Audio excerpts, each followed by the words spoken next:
सबसे पहले तो मुझे ये बताइएगा, ये टिकटॉक पे आजकल जो चल रहा है कैसे देखते हैं आप इसको? अच्छा देखिए, टिकटॉक एक वक्त का बहुत बड़ा ज़िया है, लेकिन मैं ये कहूँगा कि वक्त का ज़िया इसलिए है कि लोग बेमकसद हैं। शायद टिकटॉक से कोई अच्छा काम भी किया जा सकता है। That is my मैं point, ना? कोशिश करूंगा इस प्रोग्राम के बाद आपको अपनी किसी ने मेरी टिकटॉक अगर बनाई वो भी सेंड करूं, इन्हें अच्छा काम भी हो रहा होगा।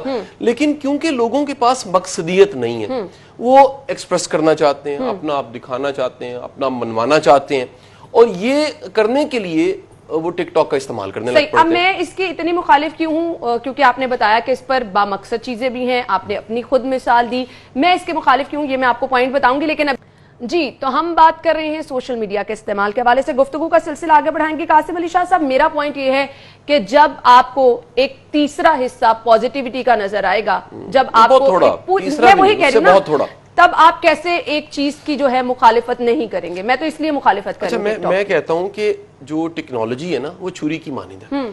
उससे अगर आप सब्जी काट रहे हैं या किसी की हिफाजत कर रहे हैं तो वो बड़ा खैर का काम है, लेकिन गले काट रहे हैं तो ये फिर एक जुर्म और जुल्म है।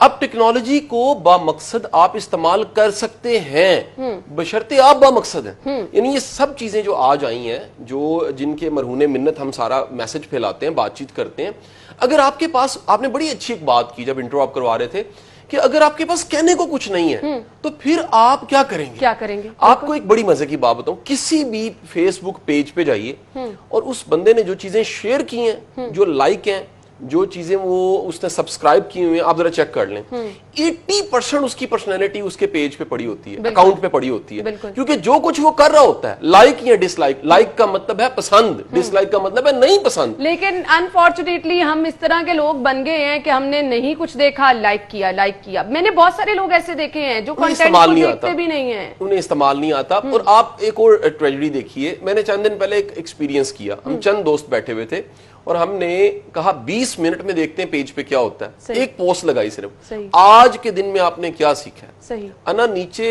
600 कमेंट थे 20 मिनट बाद।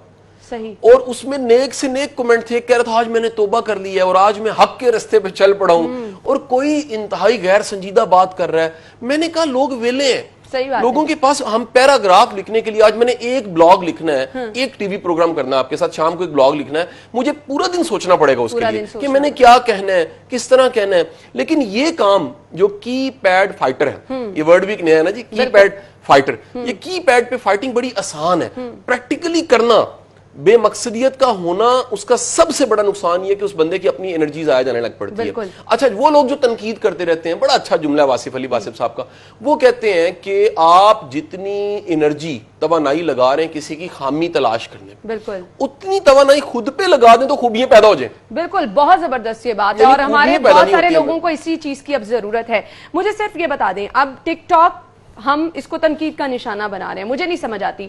हमारी सोसाइटी के वही लोग हैं जो कि इन लोगों को मिलियन फॉलोअर्स पहले इनके बनाते हैं, बाद में इनको तनकीद का निशाना बनाते हैं।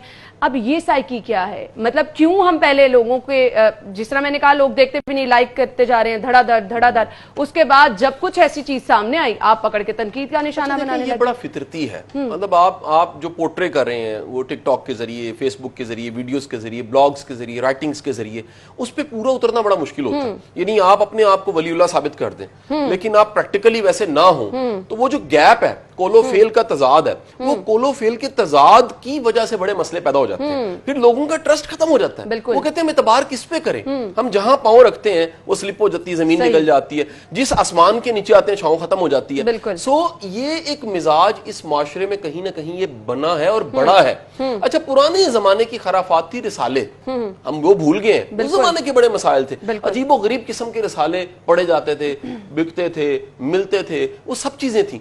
आज प्रॉब्लम ये हुई कि कम्युनिकेशन फास्ट होने की वजह से, अभी 5G ने आना है, सोचें क्या होगा तब, और ये कम्युनिकेशन फास्ट होने की वजह से सब चीजें अवेलेबल होगी। एक बच्चा भी, छोटा बच्चा 2-2.5 साल का यूट्यूब पे चला जाता है, वो प्ले कर लेता है, सर्च कर लेता है, लाइक कर लेता है। 5, 7, 8 साल के बच्चे को मैंने फेसबुक यूज करते देखा है, छोटे छोटे बच्चे टिकटॉक स्टार बनने शुरू हो गए हैं। तो एक नई दुनिया पैदा हुई है जिसमें जब तक आप खुद ग्रूम्ड नहीं है, याद रखिए तरबियत का मतलब ये है कि ये टेक्नोलॉजी हाईजैक नहीं करती फिर आपको। बिल्कुल। अगर आपकी तरबियत है, आपके अकायद ठीक है, आपका कॉन्सेप्ट ठीक है, आपकी प्रायोरिटीज क्लियर है, आपका मकसद क्लियर है, फिर ये टिकटॉक आपको हाईजैक नहीं करता। ये हाईजैक तब करता है जब आप खुद भरे हुए नहीं है, तो फिर ये क्रेज के फेम, फिर ये क्रेज के मेरा नाम हो, फिर ये क्रेज के मैं जाना जाऊं, ये जाना जाऊं और पहचान क्यों बहुत बड़ा। आप क्यों पहचान बनाना चाह रहे हैं ना आप, है कुछ नहीं अंदर, बिल्कुल अंदर से खाली है ना कंटेंट। अच्छा देखो कंटेंट का वर्ड कितना इंपॉर्टेंट है कि अगर हमारे प्रोग्राम में कंटेंट ना हो तो हमें पता होता है वो डल है, खत्म हो गया वो। और उसका नतीजा हम देखते भी हैं, जब कभी आपका कंटेंट कहीं पर कॉम्प्रोमाइज होता है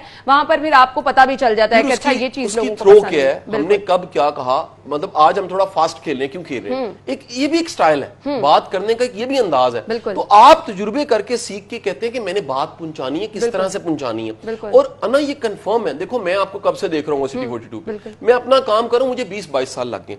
20-22 साल के बाद हम रायआमा बनाने के काबिल हुए हैं, और अभी भी तिफले मकतब है, अभी भी सीख रहे हैं। यानी आप दावा नहीं कर सकती एंकर होता है कि मैंने सीख लिया है, आप सीखते जा रहे हो, हर पल आपको एक नई चीज सीखते हो, मिच्योर होते हो, गलतियां करते हो, तलफ्फुज की, कॉन्सेप्ट की, कंटेंट की, थ्रो करने की और मैनेज करने की, टाइमिंग और बात कहने की, कितना कुछ हमें करना पड़ता है। लोग एतराज करते हैं दरमियान में खबर क्यों आ गई, आपको पता है कितना प्रेशर है, आपको पता है कि ब्रेकिंग न्यूज वो जो टाइम पे देनी है, क्योंकि सिटी का चैनल है, इंफॉर्मेशन देना कितना जरूरी है। तो जो तजुर्बा है, जो मेच्योरिटी है, वो आपको काबिल बनाता है और वो आपको स्टेज पे लाता है। लेकिन आप एक टर्म है हाफ कुक्ड, बिल्कुल, अगर अध पके आप मार्केट हो गए हो, बिल्कुल ठीक है जी। अध पका सेब अगर बाजार आता है मुरब्बा बनता है, बिल्कुल सही। अध पका सेब, बिल्कुल सही। पका सेब जब आता है ना तो अना फिर उसका दाम लगता है। बिल्कुल सही कहा आपने। अध पका आम आता है ना, उसके वो चटनी बनती है, चटनी फलानी चीज की चटनी बन गई। और अगर पका हुआ आता है तो फिर उसका दाम लगता है, उसकी कीमत होती है।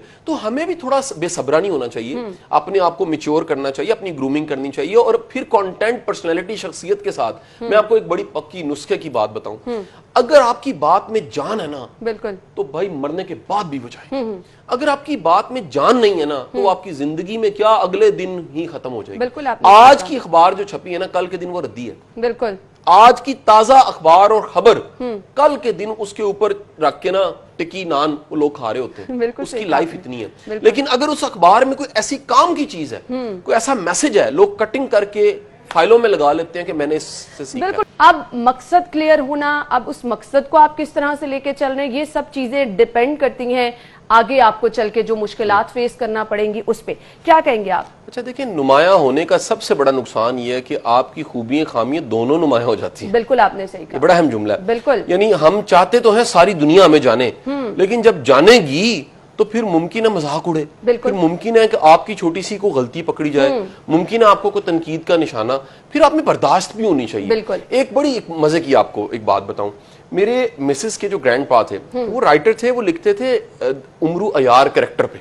अच्छा, उनको 80s में दुनिया से खत आते थे, क्योंकि उस जमाने में सबसे बड़ी तरसील एक अफसाना छोटा सा बच्चों का, वो शहजादी हुमैरा और वो शहजादा एयाज, इस तरह करके कहानी उन्होंने लिखनी।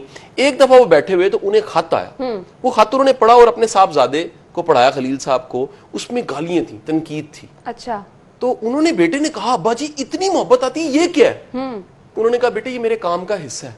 सही, यानी मुझे जहां पर इतनी मोहब्बत आती है वहां पर तनकीद सुनने के लिए भी तैयार रहना चाहिए। तो आप अगर नुमाया होना चाहते हैं, आपकी बातचीत सुनी जाती है, आप लिखते हैं, बोलते हैं, सोशल मीडिया पे आते हैं, प्रिंट मीडिया पे कहीं भी आते हैं, तो तैयार रहिए। ये नहीं हो सकता, इस पे आने का फिर एक इम्तिहान ये है कि आपको तनकीद का सामना करना पड़ेगा, फिर आपका पर्सनल कुछ नहीं रह जाता है। फिर मैं तो ये कहूंगी कि एक पब्लिक प्रॉपर्टी वाली बात आ जाती है कि जिसका जो दिल चाहता है वो फिर आपको कह सकता है। मकसद होना कितना जरूरी है, कंटेंट होना कितना जरूरी है, जिसको हम एक्चुअली मकसद और कंटेंट कहें। देखिए ना, हमें ना टारगेट करना चाहिए, हमने पहुंचना कहां पर है। ये जो जल्दी है ना, जल्दी से कुछ बनना, मैं हमेशा कहता हूं जल्दी से गोभी बनती है, लेकिन मुझे सिर्फ ये बता देना, यहाँ पे तो हमें ये चीजें सिर्फ फन लग रहा है, हंसी मजाक लग रहा है, और जिसका दिल चाह रहा है वो आता चला जा रहा है। इमेच्योर लोग हैं, सारे बच्चे हैं, मैं इनको ये कहूंगा ये अपने रास्ते को खराब कर रहे हैं, पेंडा खोटा कर रहे हैं। हमें मेच्योरिटी ये है कि प्रिपरेशन से आना चाहिए, बिल्कुल, हमें मेहनत करके आना चाहिए। आप देखें आज टीवी प्रोग्राम कर रहे हैं, मुझे प्रोड्यूसर 2 दिन पहले बताती है, बिल्कुल, वो कहती है शाह साहब ये टॉपिक है, आप इस पे बातचीत करेंगे। और ये प्लानिंग प्रिपरेशन ही हमें इस काबिल करती है हम कैमरे को फेस करें और बातचीत करें। बिल्कुल आपने अच्छा होता ही है कि ये जो यंगस्टर्स हमारे सारे आए हैं, ना इनका कोई उस्ताद होता है, ना इनका कोई मेंटोर होता है, ना इनकी कोई सलाह करने वाला होता है। और आज भी आप, मैं, ये जितने लोग प्रेजेंट कर रहे हैं इस वक्त मीडिया या मीडियम्स पे, वो ईमानदारी से कहें हमारे उस्ताद हैं। बिल्कुल, हमें तनकीद की जाती है, हमें कोई सलाह करता है, हमें कोई डांटता है। इवन हमारे शो के बाद बहुत सारे लोग हमारे ऑफिस में बताते हैं कि ये चीज अच्छी थी, ये चीज गलत थी। आप सीखते हैं कि आपने नेक्स्ट चेंज करना पड़ता है, हमें बात को बदलना पड़ता है, मौजू को बदलना पड़ता है, हमें देखना पड़ता है क्या सिचुएशन है, क्या बात करनी है। और ये निशानी है कि हम इस्लाह लेते हैं। लेकिन जो बंदा डटा हुआ है, अपनी जहालत पे डटा हुआ है, बेवकूफी पे डटा हुआ है, वो कह रहा है नहीं जी मैं ठीक हूं, मुझे मौका मिल गया। आपको कई लोग ऐसे मिलेंगे जिनका लाख लाख सब्सक्राइब है लेकिन जहालत फैला रहे हैं, बिल्कुल, डेप्थ कोई नहीं है, कॉन्सेप्ट नहीं है, उनको फॉलो करने वाला खुद ही ट्रैक हो जाता है। अच्छा, ट्रैक पे रहने का मतलब है कि किसी का भी कॉन्सेप्ट, आइडिया, कंटेंट ऐसा हो कि उसमें झूल ना हो। वो कम अज कम एक मैच्योर इंसान का घड़ा हुआ मटेरियल पता लगे कि इस पे ठोक बजा के चेक किया गया है। और फिर फॉलोइंग बताती है, ये जो हमारी बहन कह रही थी फॉलोइंग किस कैलिपर की है। ये ना हो जाहिल को जाहिल फॉलो कर रहे हो, जाहिलों का सरदार आगे जो उनसा वो लगा और पीछे पूरी जाहिलों का टोला लगाओ। उससे ज्यादा बेहतर है आपको मैच्योर लोग फॉलो करें। देखिए मेरे कंटेंट पे जब मुझे को पढ़ा लिखा बंदा फीडबैक देता है मुझे अच्छा लगता है, कोई दानिश्वर देता है, कोई काबिल इंसान को जज देता है, कोई ब्यूरोक्रेट कहता है शाह साहब ये वीडियो ने मेरी इस्लाह कर दी है, इस बात ने मेरी इस्लाह कर दी है, तो वो ज्यादा भला है बनिस्बत इसके कि जाहिलों की फौज आपको फॉलो कर रही हो। तो फॉरवर्ड बढ़ाने के चक्कर में ना पड़े। आप देखें कि आपकी संजीदा काम है, संजीदा आपने प्रेपरेशन की है, आपने कंटेंट प्रिपेयर किया, आपने इस्लाह ली है, उसके बाद थ्रो किया।